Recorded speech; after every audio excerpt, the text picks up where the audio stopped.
C'est un événement rarissime en France, une éclipse solaire aura lieu mercredi prochain, le 12 août précisément. Mais alors pourquoi tout le monde en parle? De quoi s'agit-il réellement? Et comment faire pour la voir dans de bonnes conditions? On va faire le point sur tout ça. Salut, c'est Samy, j'espère que vous allez bien. C'est le sujet à la une de ce format d'actu du jour, disponible sur YouTube et en podcast audio. Alors déjà, une éclipse solaire, qu'est-ce que c'est exactement? Eh bien, il s'agit tout simplement d'un moment pendant lequel la Lune vient se placer exactement entre la Terre et le Soleil. Le résultat, c'est que depuis la Terre, la lumière du Soleil disparaît presque complètement, puisqu'elle est directement obstruée par la Lune. La dernière fois qu'un tel événement est arrivé en France, c'était en août 1999. Mais attention, il faut bien différencier une éclipse solaire totale d'une éclipse solaire partielle. En l'occurrence, celle qu'on va pouvoir observer en France, elle est bien partielle. En fait, ce qu'il faut comprendre, c'est que cette éclipse ne sera pas visible depuis le monde entier. En fait, la Lune est environ 4 fois plus petite que la Terre, donc son ombre ne couvre évidemment pas toute la planète. Et comme la Terre tourne aussi justement sur elle-même, l'ombre de la Lune va se déplacer sur une petite zone du globe qui pourra donc bénéficier du spectacle ce soir-là. Et par chance, la France en fait donc partie,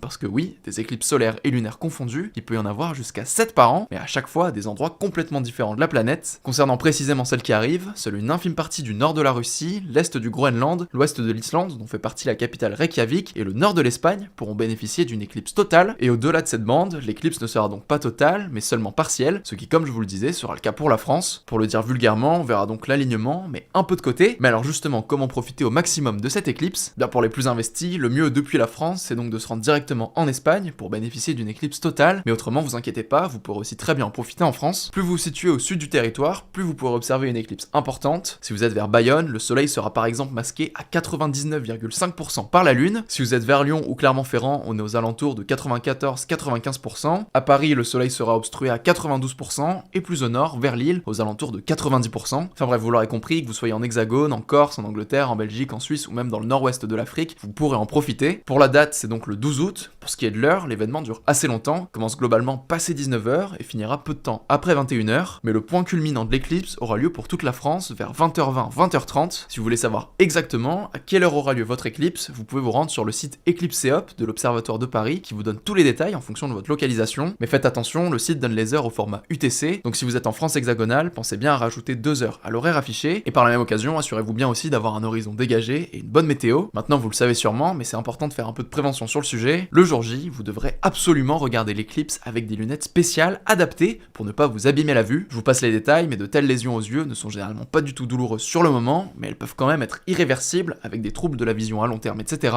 Alors pour regarder l'éclipse, vous aurez donc besoin de lunettes certifiées ISO 12312-2. Ce sont des lunettes qui utilisent un filtre capable de bloquer la lumière du soleil et ses dangers, et c'est très important car les lunettes de soleil classiques ne suffisent donc pas. Les verres sont pas assez puissants et pas assez adaptés pour bien bloquer les rayons solaires quand on le regarde directement de face. Alors pour vous procurer des bonnes lunettes, ça coûte généralement moins de 5€ la paire et vous pouvez en acheter en pharmacie, chez l'opticien ou dans des boutiques spécialisées. Certaines mairies peuvent également vous en fournir, mais faites assez attention car il pourrait y avoir des ruptures de stock à certains endroits. Concernant ces lunettes, il est d'ailleurs déconseillé de les manipuler avant de les utiliser puisque ça risque de créer des micro-fissures, et même avec les lunettes adaptées, il est conseillé de ne pas observer le soleil plus de 3 minutes d'affilée et d'effectuer des petites pauses entre chaque observation pour laisser reposer les yeux. D'ailleurs, si vous comptez aussi prendre pas mal de photos de l'éclipse, il est conseillé d'utiliser un filtre sur votre appareil pour éviter de l'abîmer. En tout cas, depuis la France, la prochaine éclipse solaire partielle aura lieu l'an prochain, le 2 août 2027, mais elle sera cette fois-ci surtout visible depuis le Maghreb et l'Égypte, et donc moins impressionnante depuis la France. Autrement, la prochaine éclipse solaire totale, visible depuis la France hexagonale, n'aura lieu que le 3 septembre 2081, dans plus de 50 ans. On essayera aussi de vous tenir au courant pour celle-là, mais autant dire qu'on a un peu de temps devant nous. Je vous laisse avec Arnissa pour le reste de l'actualité importante du jour. Merci Samy et bonjour à tous. On commence avec cette actu en France. Un document du ministère de la Justice pointe de graves dysfonctionnements dans le traitement des violences sexuelles sur mineurs en France. Ce courrier, révélé par Le Monde, a été rédigé après la mort de Liana, cette collégienne de 11 ans retrouvée morte dans le Gers en juin. Cette affaire avait déjà montré de graves problèmes. Le principal suspect, Jérôme Barella, avait déjà été visé par plusieurs plaintes, mais elle n'avait pas été suffisamment prise en compte. Et selon le document révélé par Le Monde, de nombreuses enquêtes pour violences sexuelles sur mineurs seraient très mal suivies. Certains dossiers seraient à l'abandon, d'autres auraient été perdus, des enquêteurs seraient mal formés et plusieurs services seraient complètement débordés. À noter que Gérald Darmanin, aujourd'hui ministre de la Justice, n'est pas extérieur à ce dossier. Il a longtemps dirigé le ministère de l'Intérieur et selon Le Monde, plusieurs policiers mettent notamment en cause la réforme de la police qu'il avait portée en 2024, estimant qu'elle a fragilisé certains services d'enquête. Ce document donc a justement été adressé par Gérald Darmanin, aujourd'hui ministre de la Justice, à Laurent Nunez, l'actuel ministre de l'Intérieur, parce que ces enquêtes sont menées sur le terrain par la police et la gendarmerie. Le ministère de l'Intérieur affirme qu'il s'agit encore d'un document de travail en cours d'analyse. Gérald Darmanin propose lui une réunion entre les deux ministères début septembre. Deuxième actu, l'Arabie Saoudite, le Pakistan et la Turquie ont signé un nouveau pacte de défense ce vendredi. Concrètement, l'accord prévoit que si l'un de ces trois pays est attaqué, les deux autres doivent le considérer comme une attaque contre eux aussi. Alors c'est un rapprochement important parce qu'il réunit trois acteurs majeurs: l'Arabie Saoudite, puissance pétrolière et financière du Moyen-Orient, le Pakistan, seul pays musulman à posséder l'arme nucléaire, et la Turquie, membre de l'OTAN, cette alliance militaire menée par les États-Unis et dont font partie de nombreux pays européens. Officiellement, l'Arabie Saoudite et la Turquie affirment que cet accord ne vise aucun pays en particulier. L'Arabie Saoudite assure aussi qu'il ne s'agit pas d'un projet nucléaire, mais la présence du Pakistan attire l'attention puisqu'il possède l'arme nucléaire. Alors on a régulièrement l'occasion d'en parler dans nos actus, mais ce pacte arrive dans un contexte régional très tendu, que ce soit avec les tensions avec l'Iran, les attaques des Houthis contre l'Arabie Saoudite et les inquiétudes autour du détroit d'Ormuz, ce passage maritime stratégique pour le commerce mondial. Cet accord s'inscrit aussi dans une volonté de diversifier leurs alliances en termes de sécurité.